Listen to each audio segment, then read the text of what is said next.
हरि भाऊ ने तो रत्नाकर जी के प्रस्ताव को ठुकरा देने का निर्णय लिया था। बात वहीं खत्म हो जाती। पर इन्होंने सुल्तान के बीच सड़ा दिए और ऐसा नाटक रचा कि सुल्तान को लगे कि उसके बीच किसी और ने नहीं, उसके भाई जैसे दोस्त हरि भाऊ ने खराब किए हैं। धार्मिक वीडियो सबसे पहले देखने के लिए हमारे चैनल को सब्सक्राइब करें और बेल आइकन दबाएं।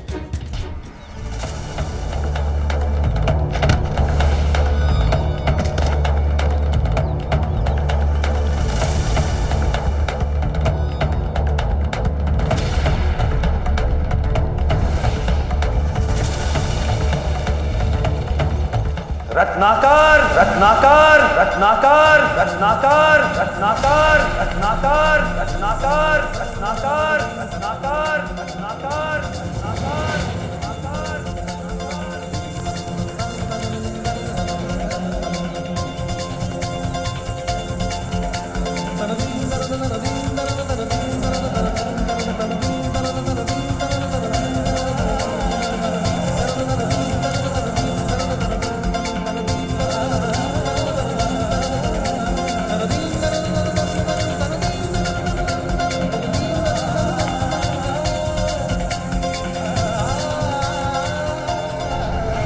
तो साई की आवाज है। हाँ, चल के देखते हैं, आइए।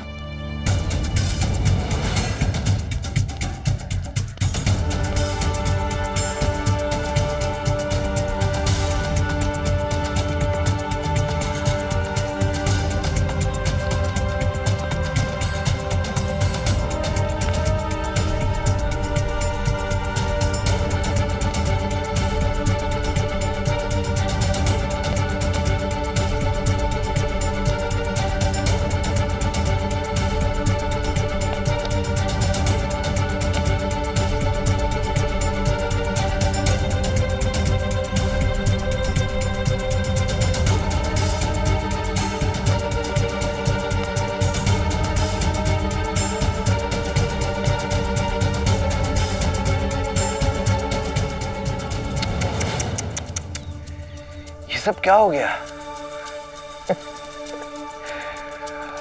अच्छी खासी कीमत दे रहा था मैं शिरडी वालों को इनकी जमीन की, लेकिन नहीं, धुन की सवार थी मुझे मना करने की। हाँ कर देते तो क्या हो जाता, मौज कर रहे होते ना आज, लेकिन नहीं, आज ये सब हो गया। बेवकूफ लोग, एक नंबर के बेवकूफ लोग हैं। उस दिन उस खंडहर द्वारका माई को बचाने के लिए मुझे मारने चले थे। आज कहां गई इनकी एकता, इनकी अखंडता? मूर्ख है सब के सब। ये नहीं जानते कि रत्नाकर राव को जब भी कोई मारने जाता है उसे उतनी बार मुंह की खानी पड़ती है।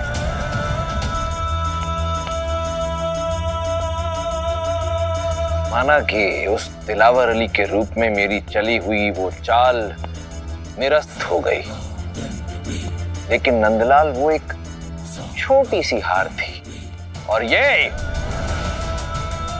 एक बड़ी जीत है।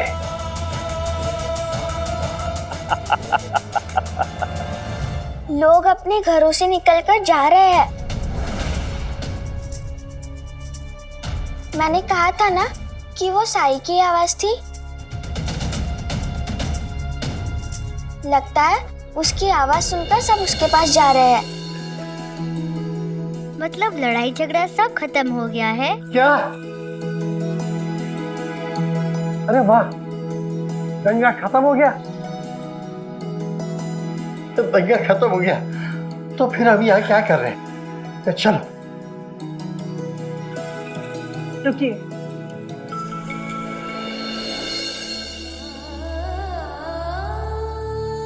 हम आपके बहुत आभारी हैं। आप ही के कारण हम दोनों आज जीवित हैं। आपका बहुत बहुत धन्यवाद।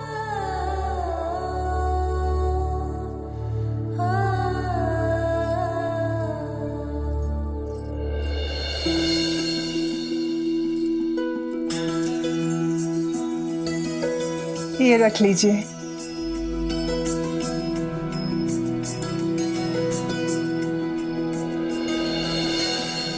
हम लोग मदद करने के बदले पैसे नहीं लेते।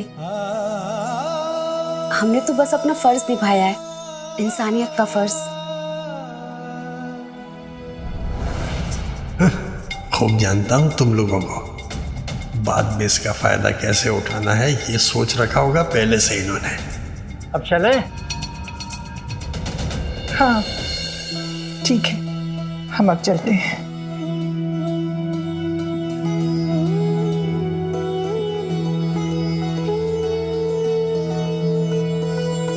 चंपा, सब लोग साई के पास जा रहे हैं, हमें भी जाकर देखना चाहिए कि वहाँ क्या हो रहा है।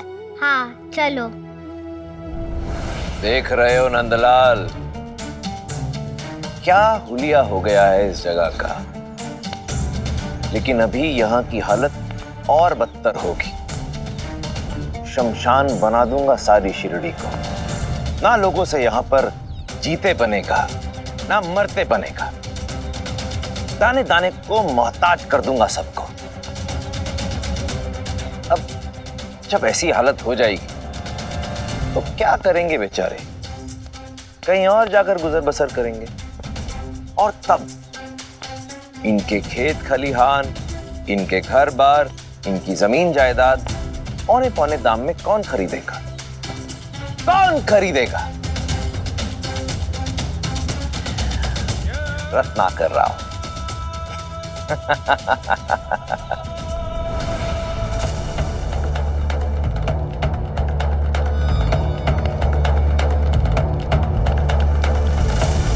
साहब,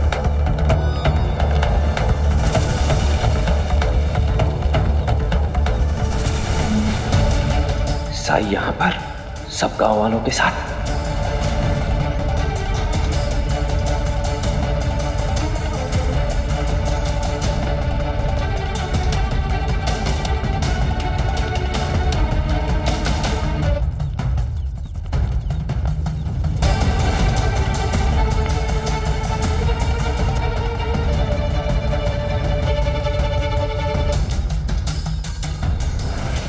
प्रणाम साई।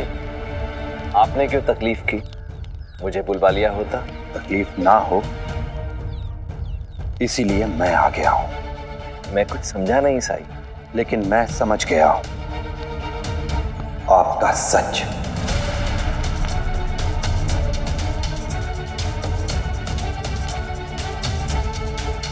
सच? कैसा सच साई? अनजान बनने की कोशिश मत कीजिए रत्नाकर राव जी।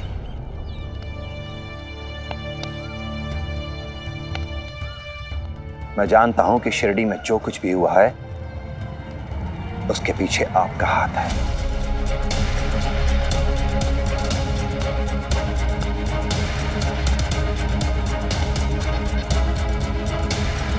जो प्रतियोगिता आपने करवाई है वो सिर्फ एक दिखावा है, षड्यंत्र है। इस प्रतियोगिता की आड़ में आपने लोगों के बीच में दीवार उठा दी, उन्हें एक दूसरे से लड़ा दिया है आपने। शिरडी के भोले भाले मासूम लोगों के बीच गलतफहमी फैलाई है आपने। साई, मेरे साहब से ऐसे कैसे बात कर सकते हैं आप? नंदलाल, साई को गलतफहमी हुई है। हाँ साई, आपको जरूर ही कोई गलतफहमी हुई है। मैं भला इन लोगों के बीच में क्यों दंगा फसाद करवाना चाहूंगा? मैं तो इन लोगों की मदद करना चाहता था, इनकी भलाई करना चाहता था। मैं अब आपसे क्या छुपाऊं? शिरडी आया तो मैं व्यापार करने था, पर जब यहां आया तो यहां इतनी गरीबी देखी, लाचारी देखी, मुझसे रहा नहीं गया। मैं लोगों की मदद करना चाहता था, इसीलिए तो इस प्रतियोगिता का आयोजन किया था कि किसी एक का भला तो कर सकूं। मुझे क्या पता था कि इसी प्रतियोगिता की वजह से ये सब आपस में लड़ मरेंगे। अब आप ही बताइए सही, मदद करने वाले के ऊपर उंगली उठाना तो गलत बात है ना? अगर मेरी प्रतियोगिता से इतनी परेशानी है तो मैं अभी इसी वक्त इसे रद्द किए देता हूं। नहीं नहीं रत्नाकर जी, आप प्रतियोगिता रद्द मत कीजिए। साईं, इसमें रत्नाकर जी का कोई दोष नहीं है। जो भी दोष है वो इस सुल्तान का है। लड़ाई पीछे के कारण हुई थी। हरी भाऊ, मेरा नाम मत घसीटो। इस लड़ाई की वजह तुम हो। अरे सुल्तान, हरि भाव, शांत हो जाओ।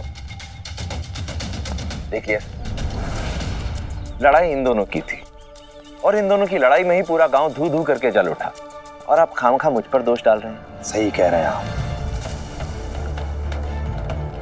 दोष इनका ही है, क्योंकि ये आपकी चाल को समझ नहीं पाए, और अगर समझ जाते तो आज ये नौबत नहीं आती। मेरी चाल को आप कौन सी चाल, क्या कह रहे हैं, मुझे कुछ समझ में ही नहीं आ रहा। ठीक है, कुछ नहीं किया आपने, तो फिर सुल्तान को अपने घर क्यों बुलाया था? उससे अनाज खरीदने की बात क्यों की आपने? और अनाज खरीदने की बात तो ठीक है, पर यह बात किसी और को बताने के लिए मना क्यों किया आपने? बोलिए, ठीक कह रहा हूं ना मैं? और सिर्फ इतना ही नहीं, ऐसा ही आपने हरि भाऊ के साथ भी किया। बोलिए, क्यों किया आपने ऐसा? भाई सुल्तान, ये पेश की रकम है, जब तुम अनाज ले आओगे तो बाकी की रकम भी तुम्हें अदा कर देंगे। हुजूर, मैंने अनाज आपके गोदाम में रखवा दिया है। धन्यवाद नंदलाल जी। शुक्रिया। इसे कैसे मालूम हुआ ये सब?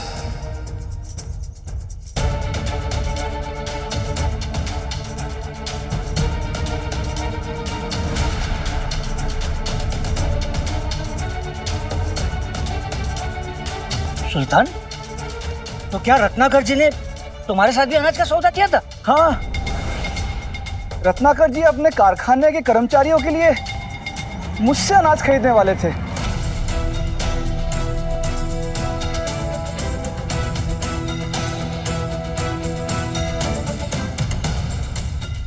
साईं, रत्नाकर जी ने मेरे साथ किया हुआ अनाज का सौदा इसलिए रद्द कर दिया था कि मेरे वहां मुसलमान मजदूर काम करते हैं,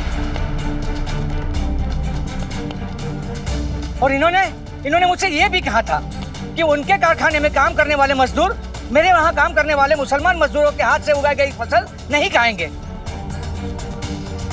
रत्नाकर जी, यही बात मैं आपसे पूछना चाहता हूं कि अगर आपके कारखाने में काम करने वाले मजदूर मेरे यहाँ के मुसलमान मजदूरों के हाथ से उगाई गई फसल नहीं खाना चाहते, तो फिर आपने सुल्तान के साथ अनाज का सौदा क्यों किया? ये भी तो मुसलमान है।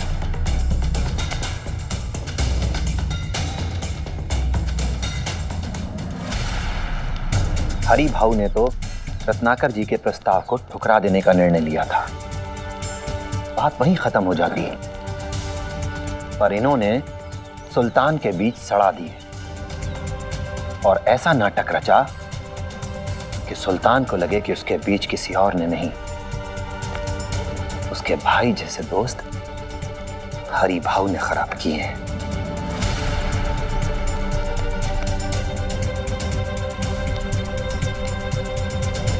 हरि भाऊ? क्या? हाँ, वो हरि भाऊ था, लेकिन वो अंदर क्यों नहीं आया? मेरे बीज आपने खराब करवाए? नहीं सुल्तान, मैं भला ऐसा क्यों करूंगा? झूठ है ये सब। ये सब झूठ है, तो फिर आपने हरि भाऊ के साथ सौदा क्यों किया? झूठ ये नहीं, झूठ आप बोल रहे हैं।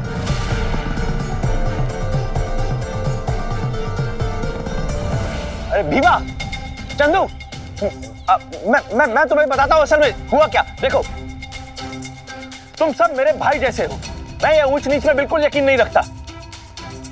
अरे मैंने प्रतियोगिता का आयोजन क्यों करवाया था? ताकि तुम में से किसी एक का भला हो सके। मैं मददगार हूं तुम सबका, लेकिन ये दोनों नहीं चाहते थे कि तुम में से कोई प्रतियोगिता जीते, इसलिए ये मनगढ़ंत कहानियां बना रहे हैं ताकि तुम लोगों का प्रतियोगिता पर ध्यान ही ना रहे।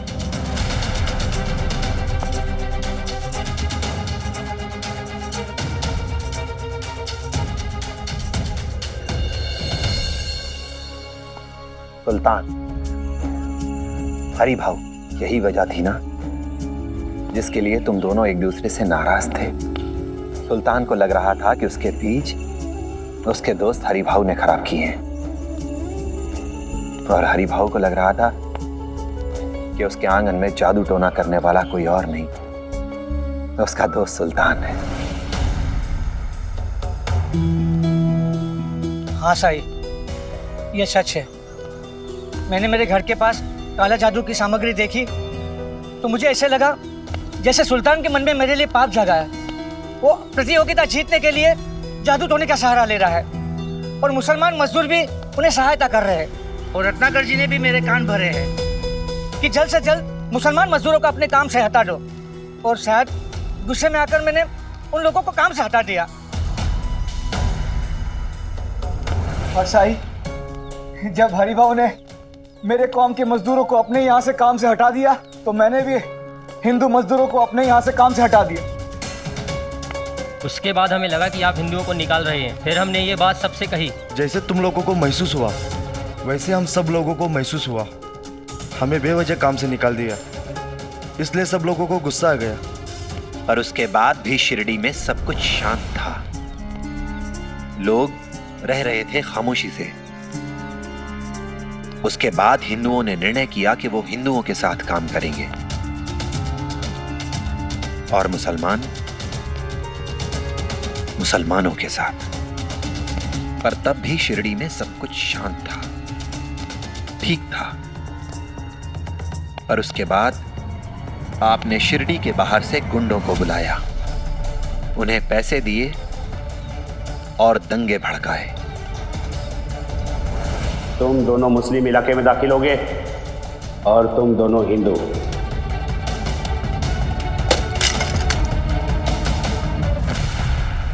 आज एक के ऊपर कीचड़ फेंका है, फिर किसी और के ऊपर कीचड़ फेंकेंगे।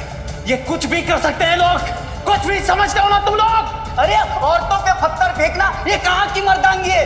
ये ना मार दे, मारो इनको।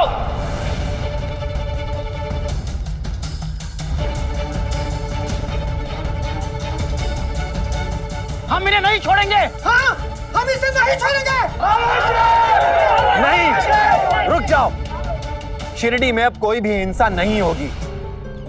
और अब तक तो आप लोगों को समझ जाना चाहिए था कि झगड़े से, हिंसा से किसी भी समस्या का समाधान नहीं निकाला जा सकता।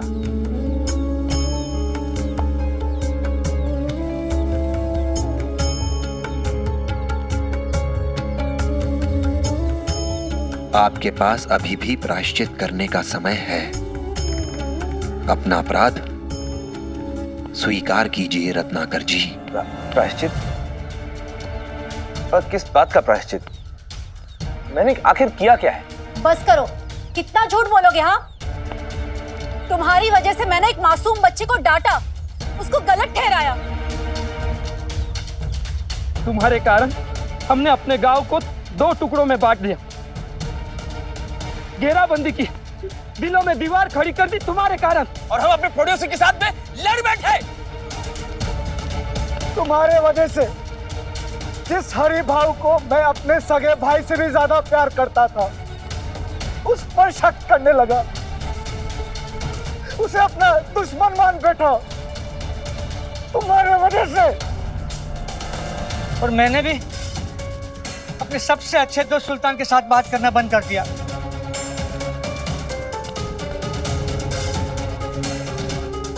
सारी फसाद की जड़ आप है रत्नाकर जी। पाटिल जी, आप तो समझदार आदमी हैं। मैं निर्दोष हूँ, मैंने कुछ भी नहीं किया। अब आप चाहे कुछ भी कर लीजिए रत्नाकर राव जी, पर अब कोई आपकी बातों में नहीं आएगा। आप ये समझ नहीं पा रहे हैं कि कोई कितनी भी कोशिश कर ले, अंत में हम सब शिरडी वासी एक ही हो जाएंगे। क्योंकि हमारी एकता मात्र एक दिखावा नहीं है, हमारे दिल आपस में मिले हुए हैं। हमारे दिलों में एक दूसरे के लिए सम्मान है, प्यार है, निष्ठा है। देखिए, मैं आप लोगों को कह रहा हूं, हाथ जोड़ के बोल रहा हूं कि इसकी बातों में मत आइए। अरे मैं आप लोगों की मदद करने के लिए आया था यहाँ। मैंने प्रतियोगिता का आयोजन किया था, याद है? मैं किसी एक का भला करना चाहता, मैं सबका भला करना चाहता था। आप लोग मेरी बात नहीं मान रहे, इसकी मान रहे हैं। मेरी बात समझिए। अरे कुछ बोलते क्यों नहीं हो? नहीं बोलना तो मत बोलो, बाहर ना जाओ सबके सब, रहो गरीबी में। एक बात याद रखना, मैं यहां से चला गया ना तो भूखमरी हो जाएगी यहां पर।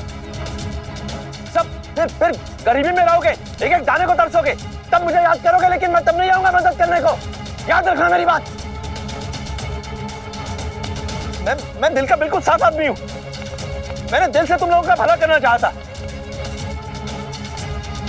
हाँ साई, मेरा भगवान जानता है, मैंने अगर शिरडी वासियों का कभी भी बुरा चाहा हो तो अभी इसी समय यह धरती फट जाए।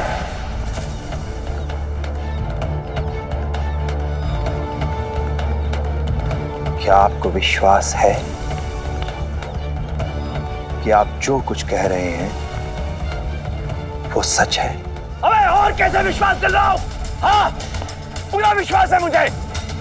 मैं रत्ना कर रहा हूं, सबके सामने कहता हूं, अगर मैंने कभी भी शिरडी वासियों का कोई भी बुरा चाहा हो तो इसी समय यह धरती फट जाए।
सब क्या है?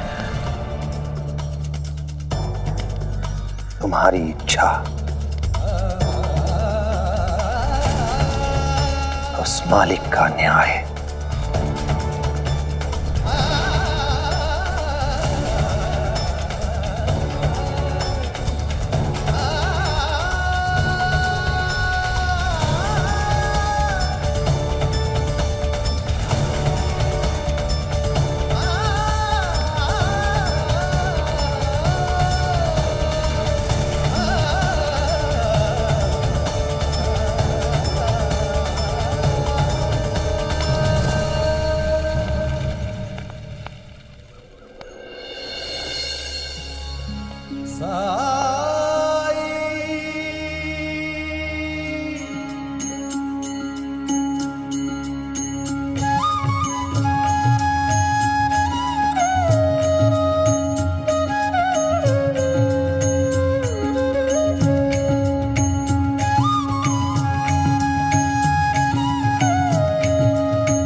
आप सब मेरे साथ आइए।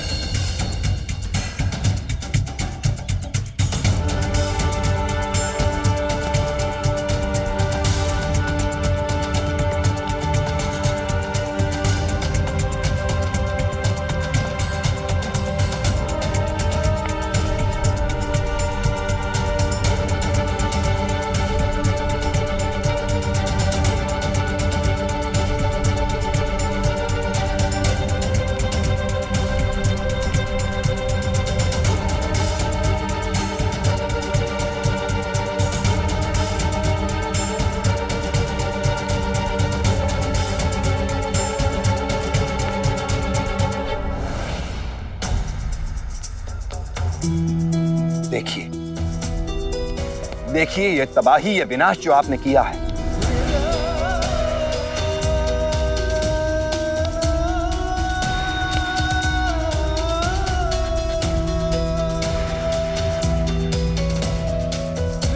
और ये केवल सामान या घर का विनाश नहीं है, ये विनाश है आपकी एकता का, आपके भाईचारे का।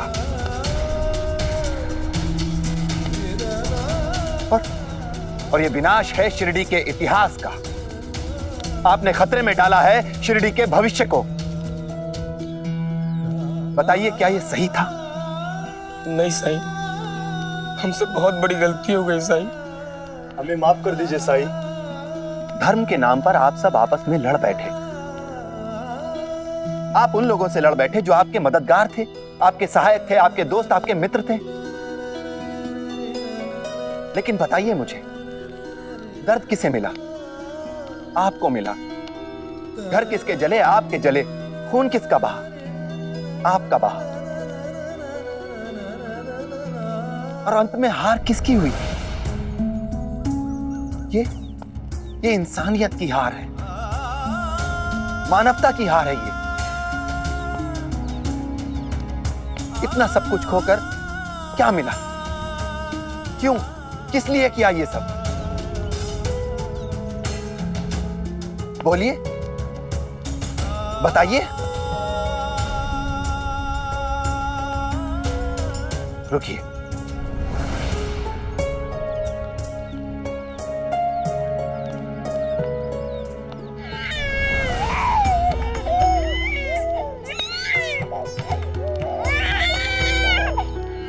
देखिए इन बच्चों को, बताइए क्या फर्क है इनमें?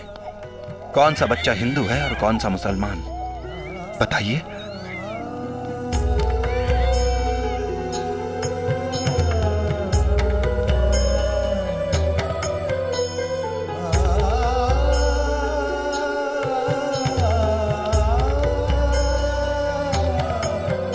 मैं जानता हूं आप सब मुझसे माफी तो मांग रहे हैं, लेकिन अभी बहुत से लोगों के मन में यह बात है कि गलती हमारी कौम की नहीं, दूसरी कौम की थी।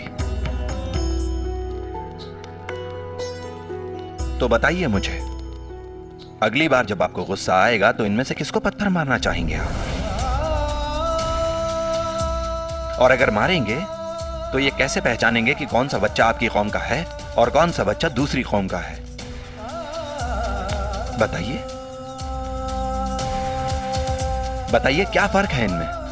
कौन सा बच्चा हिंदू है, कौन सा मुसलमान? बोलिए।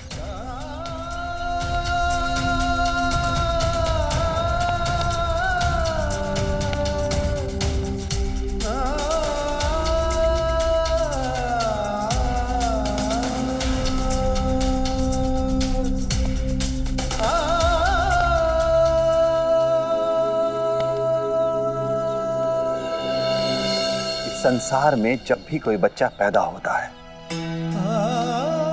तो हो सकता है कि वो सूरत, रूप रंग में दूसरे बच्चे से अलग हो,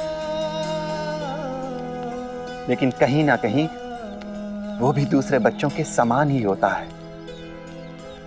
मासूम, नादान। वो बच्चा वही सीखता है जो हम बड़े उसे सिखाते हैं। बड़े होने के साथ साथ हम उसे सिखाते हैं कि वो कैसे दूसरे बच्चों से अलग है।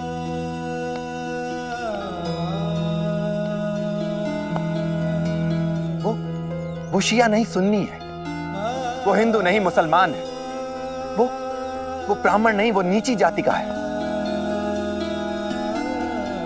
समय बीतने के साथ साथ हम उसके दिलो दिमाग में भर देते हैं वो चीजें जो उसे उस सत्य सनातन से, उस मानवता से दूर ले जाता है जिसके लिए उसका जन्म हुआ था।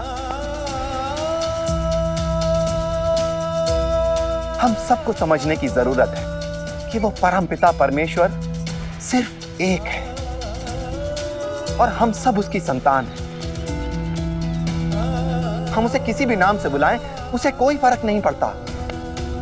तुम चाहे गीता पढ़ो या कुरान पढ़ो या पुराण, हर ग्रंथ की शिक्षा उसकी सीख, उसका सार एक ही है। दुनिया का हर धर्म, हर मजहब हमें शांति, अमन, भाईचारे, दोस्ती की तरफ ले जाता है। दुनिया के सारे धर्म, सारे मजहब उन दो रास्तों की तरह हैं, जो जाते तो अलग अलग दिशाओं में हैं, पर उनकी मंजिल, उनका गंतव्य सिर्फ एक है। अगर हम ईश्वर को किसी और नाम से बुलाएंगे तो उसे बुरा नहीं लगेगा। सोचो अगर हम अपने पिता को अब्बा न कहकर बाबा कहें तो क्या रिश्ता बदल जाएगा?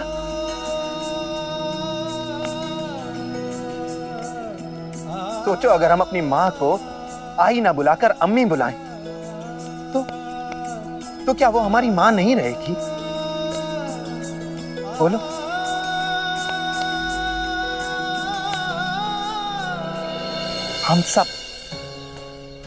हम सब उस एक ही मालिक के बच्चे हैं, लेकिन कुछ लोग मालिक बनने के लिए हमारे बीच ये जहर बो देते हैं।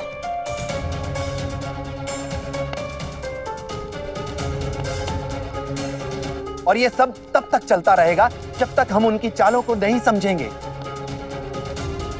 क्या लगता है तुम्हें, अगर ये हिंदू और मुसलमान अलग हो जाएंगे तो और बंटवारा नहीं होगा? बंटवारा होगा। फिर हिंदुओं को और हिंदुओं में बांटा जाएगा, मुसलमानों को और फिरकों में बांटा जाएगा।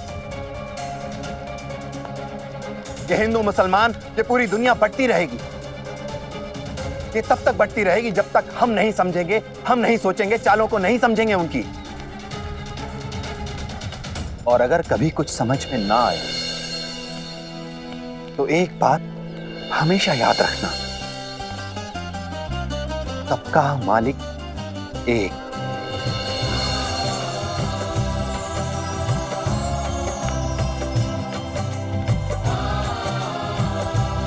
सबका मालिक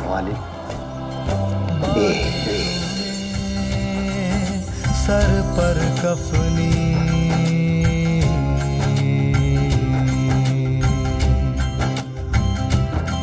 बांधी तूने, सर पर कफनी तन पर पहना है झोला।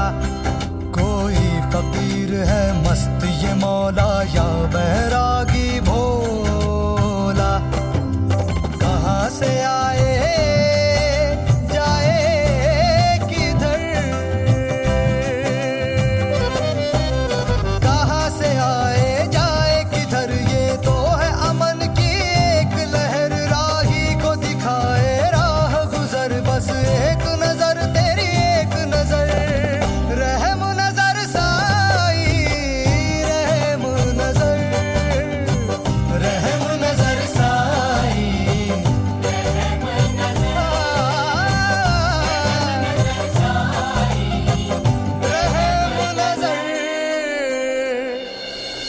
मुझे माफ कर दीजिए, मैंने बगैर सोचे समझे आप सबको काम से निकाल दिया।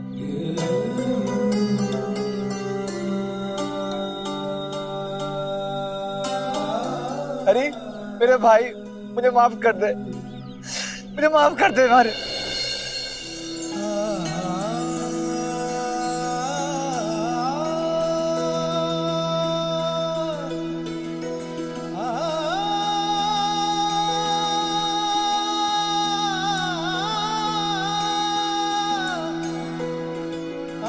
नहीं सुल्तान भाई, आप खुद को कसूरवार क्यों मान रहे? गलती तो हम सबसे हुई है।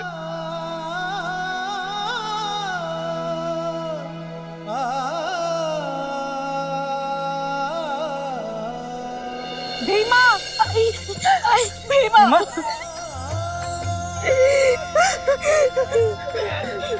भीमा, तू ठीक तो है ना मेरे बच्चे? मैं कितना डर गई थी।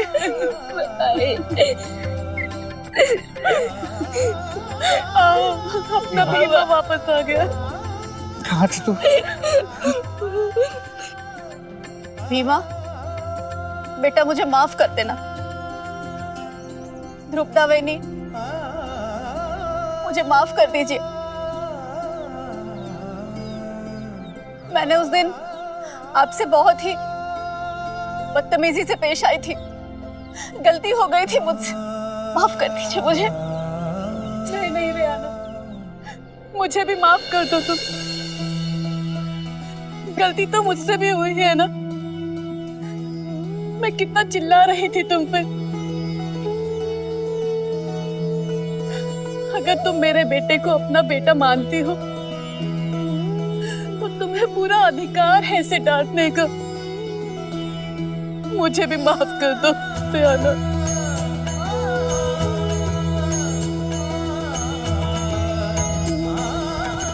अपनी गलतियों से सबक लेकर आइए हम सब इस नफरत की दीवार को तोड़ दें और एक नई शुरुआत करें।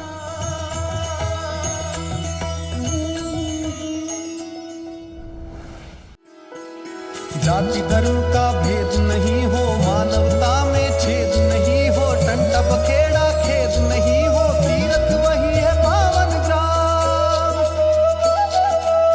हरे कृष्ण हरे राम, हरे कृष्ण हरे राम, हरे कृष्ण हरे राम, हरे कृष्ण हरे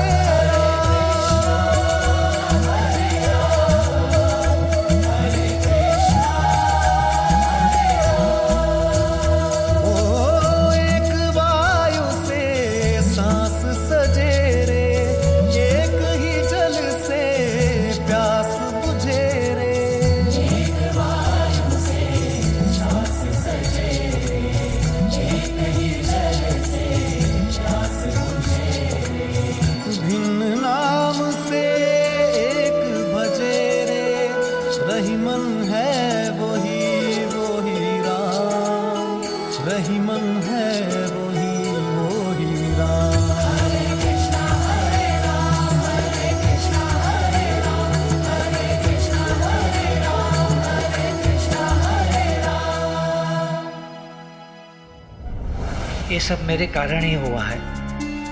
मैं ही वो पहला व्यक्ति था जो रत्नाकर जी के बहकावे में आ गया।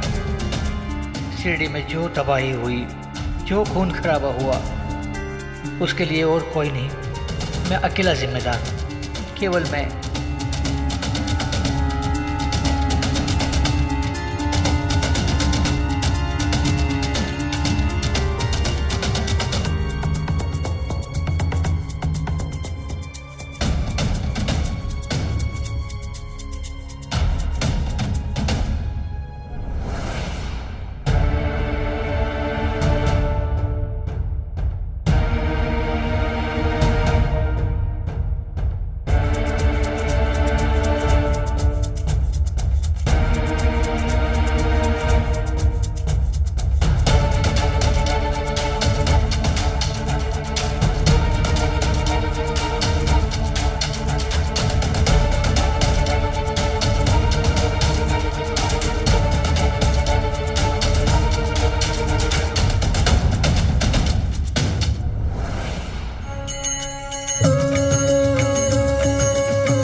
बाबा, बाबा रुको ना।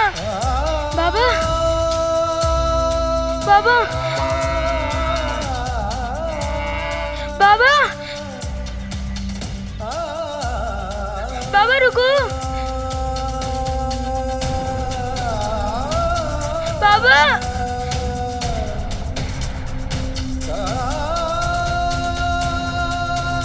बाबा रुको ना।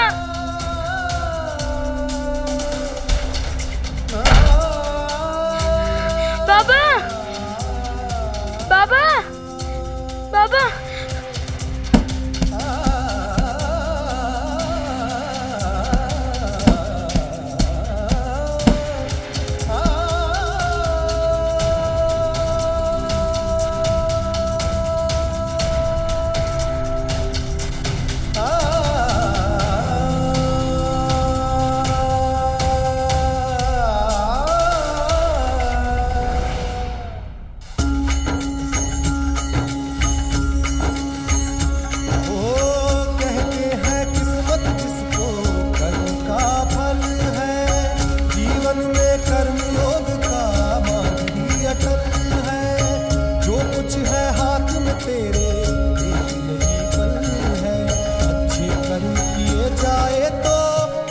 सफल सफल है। ओम साई ओम साई ओम साई ओम साई ओम साई ओम साई ओम साई ओम साई ओम साई ओम साई ओम साई ओम साई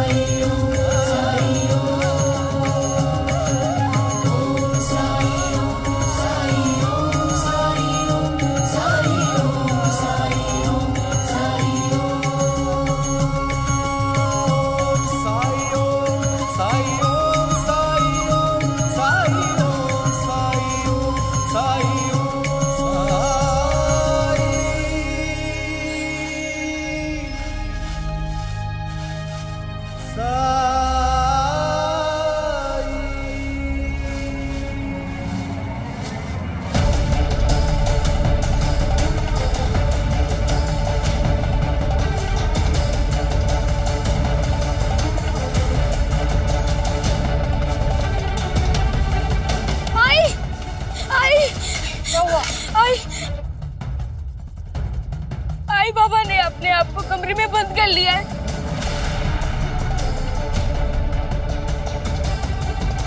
वो बहुत दुखी थे। मैंने बोला दरवाजा खोलो, पर वो दरवाजा नहीं खोल रहे हैं। देवा कहीं कुछ करना ले।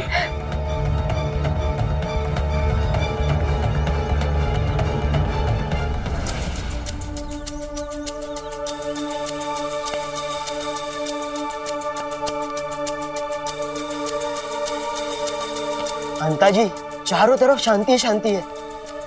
लगता है दंगे बंद हो गए। दूर दूर तक कोई दिखाई नहीं दे रहा है। कहाँ गए सबके सब? लगता है सरकार की तरह सारे गांव वाले भी शिरडी छोड़कर भाग गए। सबके सब? मतलब हम दोनों ही बचे हैं शिरडी में? अगर ऐसा है तो हमारे लिए अच्छा ही है अंता जी। मैं तो ये सोचकर डर रहा था कि सरकार के भाग जाने के बाद कहीं गांव वाले हमें न पीट दे। लेकिन अब तो हम यहाँ के राजा है, राजा। हाँ पंता जी, पूरी शिरडी में हम ही दो शेर हैं जो डर के नहीं भागे। हाँ, चलिए अंता जी, चलिए।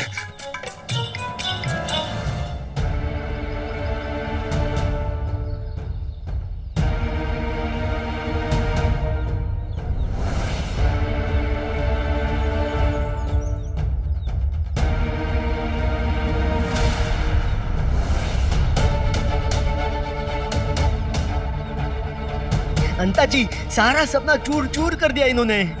पंता जी, भागिए यहाँ से। अगर गांव वालों ने पकड़ लिया तो हमारी हड्डियों का चूर चूर कर देंगे। हाँ अंता जी, भागिए।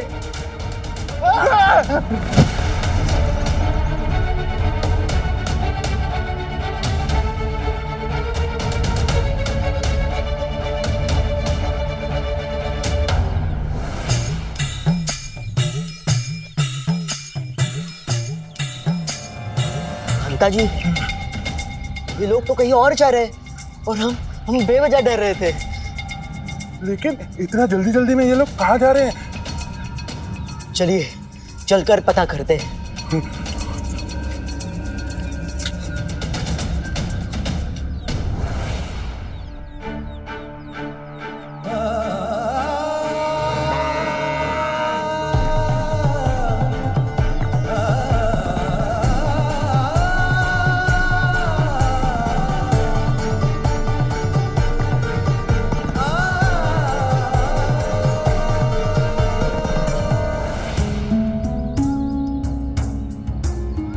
हरि भाव,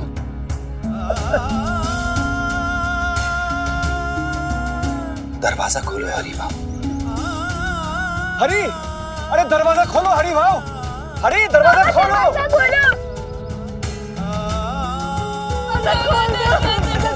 हरि भाव, दरवाजा खोल। दरवाजा खोलो हरि भाव। हरि, दरवाजा नहीं खोल। मुझे बहुत डर लग रहा है अगर इन्होंने कुछ। नहीं, मेरा दोस्त बुज़दिल नहीं है, उसे कुछ नहीं होगा। हरि, दरवाजा खोल। हरि, दरवाजा खोल।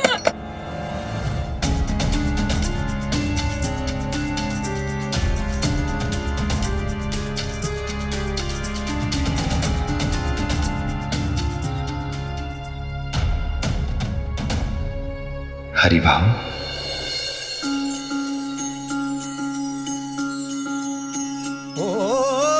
जब कठिनाई छाई तू ही याद आया, भटके राही को तूने रास्ता दिखाया, तूने भक्तों का बेड़ा पार लगाया, तेरी महिमा मेरे साईं कौन जान पाया। ओम साईं ओम साईं ओम साईं ओम साईं ओम साईं ओम साईं ओम। साईं, क्यों इतना दुखी हो? क्यों इतना रो रहे हो? शिरडी में जो कुछ भी हुआ है बस मेरे कारण हुआ है साईं। रत्नाकर की बातों में आकर सबसे पहले मैंने ही मुसलमान मजदूरों को काम से निकाल दिया साईं। बहुत बड़ी गलती कर दी मैंने, और इसी की वजह से गांव में हिंदू मुसलमान एक दूसरे के खिलाफ हो गए साईं। एक दूसरे से लड़ने लगे, दंगा फसाद हुआ, खून खराबा हुआ साईं। सब मेरे कारण हुआ साईं। मुझे माफ कर दो साईं, मुझे माफ कर दीजिए साईं। हरिभाव, जो कुछ भी हुआ है उसमें आप अकेले जिम्मेदार नहीं हैं। सभी ने बराबर की गलती की है। अगर तुम रत्नाकर राव की बात नहीं भी मानते तो वो किसी और को अपना मोहरा बना लेता। पश्चाताप यही है कि अपनी गलती से सीख लो और आगे बढ़ जाओ। हरिभाव, तुम्हें मेरी कसम, दरवाजा खोलो। हरिभाव,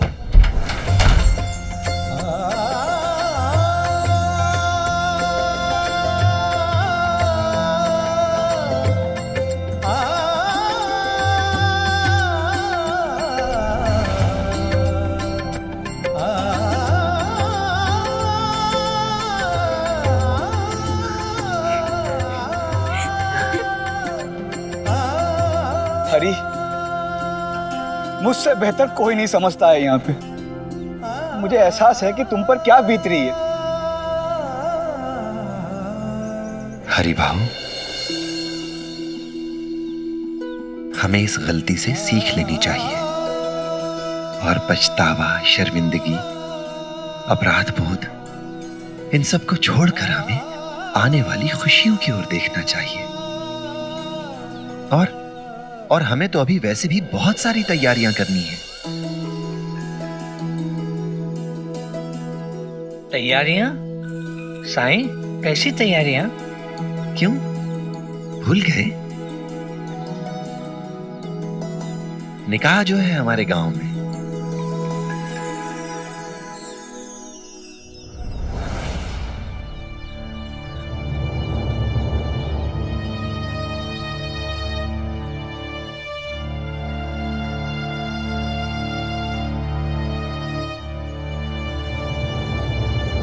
क्या हुआ सुल्तान? सही, असलम के निकाह को लेके मैंने बहुत ख्वाब देखे थे। एक लौती औलाद है ना, मैंने सोचा था उसकी शादी मैं धूम धमाके के साथ करूंगा, उसके लिए एक नया कमरा बनाऊंगा। कमरा तो दूर, यहाँ तो दंगे की वजह से अपना घर ही बर्बाद हो गया। अब सोचता हूं शादी की तारीख 1 साल के लिए आगे बढ़वा दूं। आगे? शादी की तारीख आगे क्यों बढ़ानी है? मुझे तो लगता है निकाह और पहले होना चाहिए। शिरडी में इस बिगड़े हुए माहौल को अच्छा करने के लिए एक जश्न की जरूरत है, और जश्न मनाने के लिए असलम के निकाह से बेहतर मौका और कौन सा हो सकता है? मिलजुल कर काम करने का, खुश होने का, इससे अच्छा मौका नहीं मिलेगा। लेकिन साईं, ये कैसे मुमकिन है? सुल्तान, क्यों मुमकिन नहीं है? शादी की तैयारियां वैसी ही होगी जैसे साईं कह रहे हैं, और असलम की शादी की तैयारियां हम सब मिलकर करेंगे। अगर शिरडी के हर घर से मुट्ठी भर अनाज आ जाए ना तो शानदार दावत होगी। और रही बात तुम्हारे घर के मरम्मत की, तो हम सब है ना, हम सब मिलकर तुम्हारे घर की मरम्मत करेंगे और तुम्हारा घर जो है ना वो पहले से सुंदर बनाएंगे। क्यों भाइयों? हाँ हरि भाऊ, अगर हम सब साथ हो तो सुल्तान भाई के घर की मरम्मत के साथ असलम के लिए नया कमरा भी बना देंगे। और हाँ, असलम के निकाह के सारे कपड़े हम बनाएंगे और दूल्हा दुल्हन की लिबास तो मैं खुद अपने हाथ से सीऊंगी। हाँ, मैं और मरियम बहनी मिलकर के सजावट का काम संभाल लेंगे। और रही बात मेहमान के स्वागत सत्कार की, तो वो जिम्मेदारी मेरी होगी। मैं अभी जाकर लड़की वालों को इत्तला कर देता हूँ कि वो निकाह के लिए फौरन शिरडी आ जाएं और उनसे ये भी कहूँगा कि वो बिल्कुल फिक्र ना करें, निकाह की सारी तैयारियां हम खुद कर लेंगे। और अब बची बात खाने की, तो मेहमानों के लिए खाना मैं खुद अपने हाथ से बनाऊंगा। निकाह चावड़ी में और दावत द्वारका माई में होगी। आप सबका एहसान मैं कैसे अदा करूंगा? सुल्तान, एहसान? अरे एहसान तो गैरों पर होता है, अपनों पर नहीं। और ये तो अपना परिवार है, और परिवार में एहसान कैसा?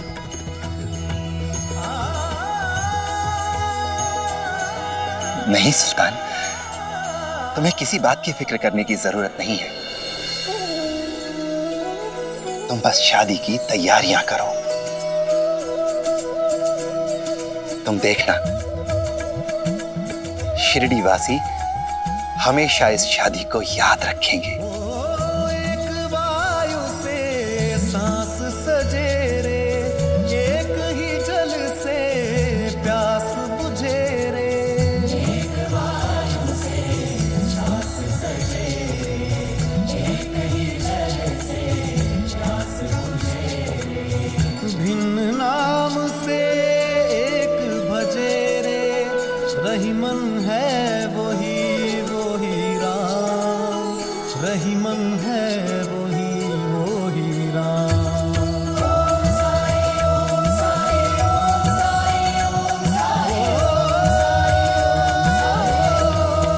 शादी शादी में तो स्वादिष्ट पकवान खाने को मिलते हैं।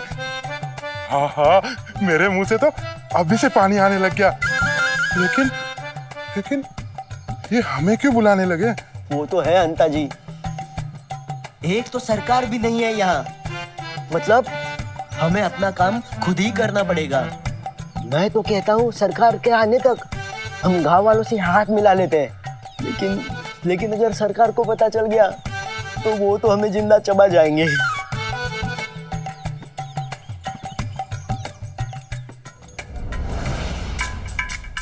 पंता जी, सरकार को कैसे पता चलेगा? वो देखने आ रहे हैं क्या? और वैसे भी तब का तब देखा जाएगा। आप सही कह रहे थे, हमें इनसे हाथ मिला लेना चाहिए, नहीं तो शादी की दावत हमारे नसीब में नहीं होगी।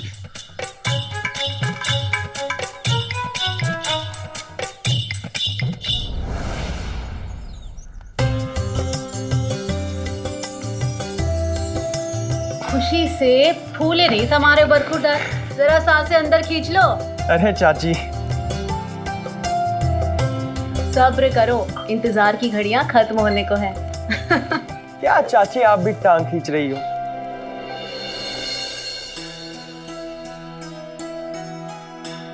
अरे तू क्यों लेके आया? मैं लेके आने वाला था ना। अब मैं लेके आया ना, कोई बात नहीं। ला मैं रख देता हूँ। नहीं मैं रख देता हूँ। ला चलो ठीक है।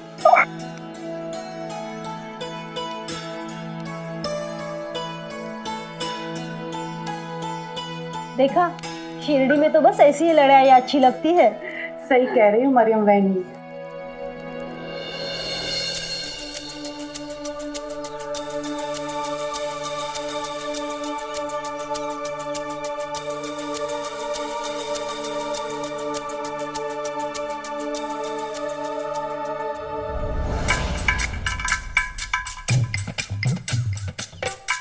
अरे भाई, ये बहुत भारी है, तुमसे नहीं उठाई जाएगी, मैं उठाता हूँ।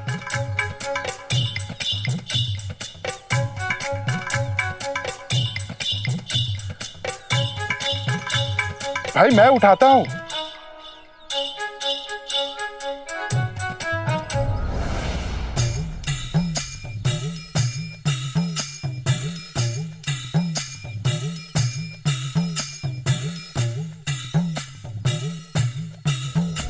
हिम्मत मत हारिए अंता जी, हम फिर से कोशिश करेंगे। हमारी मदद करने की भावना को देखकर उन्हें स्वीकार करना ही होगा कि हम उनके हितैषी हैं, उनके अपने हैं। शादी का खाना तो खाकर ही रहेंगे हम। अंता जी चलिए।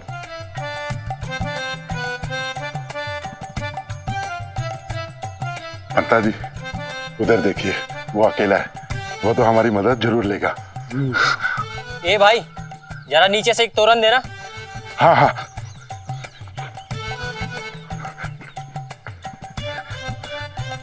ये लो।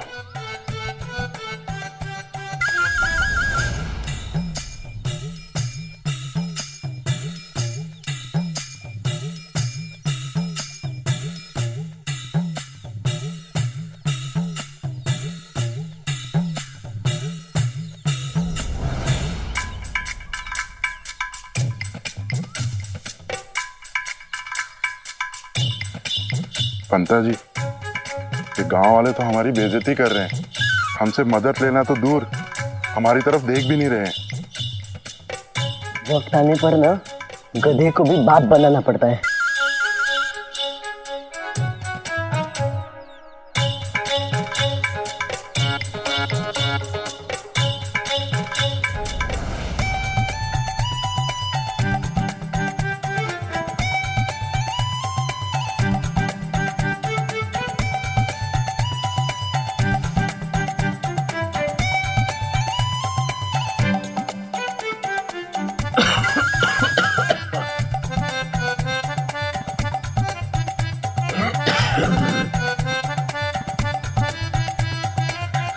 लाइए हम करते हैं।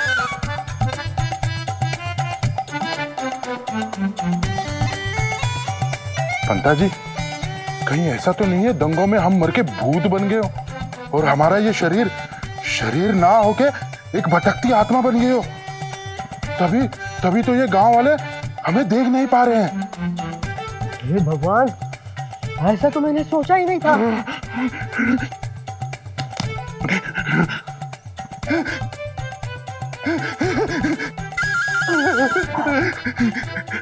तुम हमें देख सकते हो?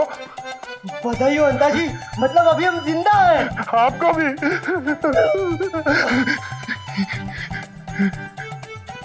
आप लोग यहाँ से हटने का कष्ट कर सकते हैं? क्यों यहाँ बीचों बीच खड़े हैं आप? हाँ हाँ हट जाते हैं, हम तो यहाँ आए थे आपकी मदद करने के लिए। हम दोनों मदद करने के लिए तैयार हैं। मदद? और वो भी आप लोग? हाँ हाँ, अब जब पूरा गांव शादी की तैयारियों में जुटा है तो हम क्यों नहीं, हम भी तो उस गांव का हिस्सा है। अरे वाह, मुझे तो आज पता चला कि आप लोग कितने मेहनती हैं। चलिए, अब पता चल ही गया है तो मैं आप दोनों को एक जरूरी काम सौंपता। अब बता। आइए। ये दरवाजा देख रहे हैं आप, इससे सीधा बाहर निकल जाइए और दोबारा अंदर मत आइए।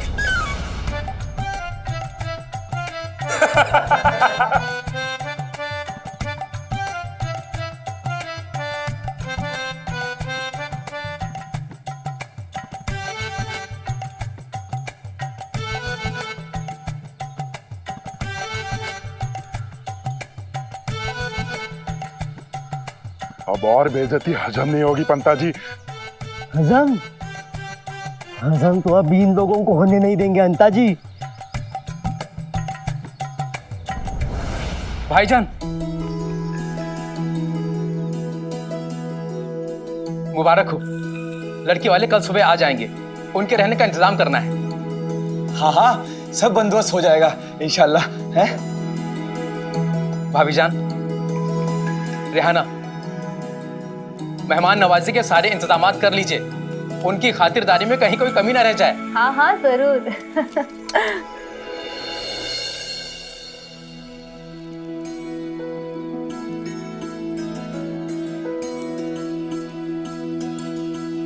आज जो मेरे घर में ये खुशी का आलम है, ये सब आपके नजरे करम के बदौलत ही मुमकिन हुआ।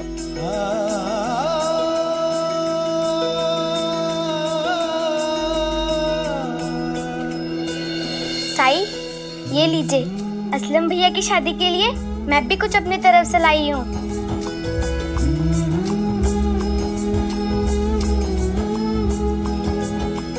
अरे संध्या, सिर्फ एक आम लाई हो?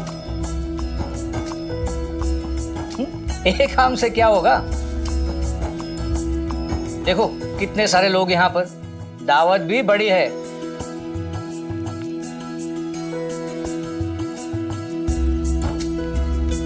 एक काम कर, ये आम जो है ना तू अकेले खा ले। ऐसे कैसे खा लूं? साई ने कहा था जिससे जो बन पड़े वो कर। साई कभी गलत नहीं कहता।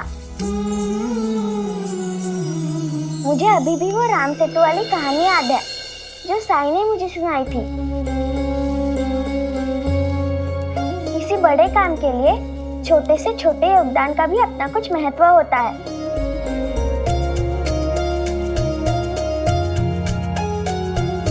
लक्ष्मी, बिल्कुल सही कहा तुमने। लाओ संध्या, ये आम मुझे दे दो।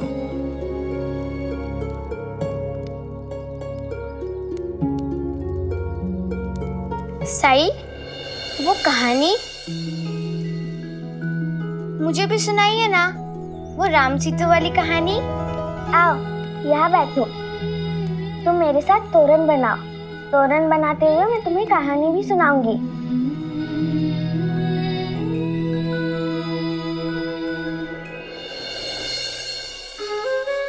किसी उपहार का मूल्यांकन उसके आकार, उसकी आकृति या कीमत के आधार पर करना चाहिए, या फिर देने वाले की मंशा, उसकी नीयत और उसकी भावनाओं के आधार पर।